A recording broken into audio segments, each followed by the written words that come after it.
Every COMTEC sensor receives a comparative calibration.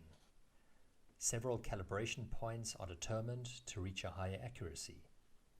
The calibration points are determined by applying certified test gas to the sensor in different concentrations relating to the measuring range.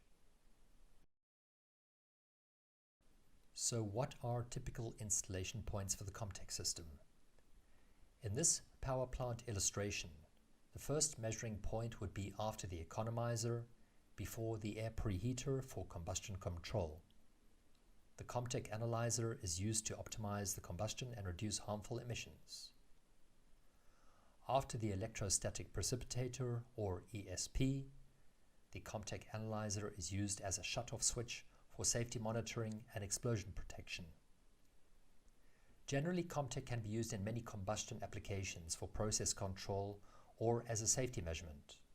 Please contact Enotec for more information.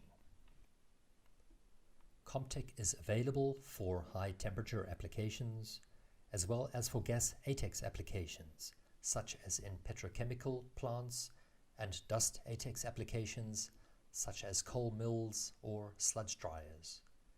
In addition, COMTEC 6000 is certified to seal 2 in a 1 out of 1 selection.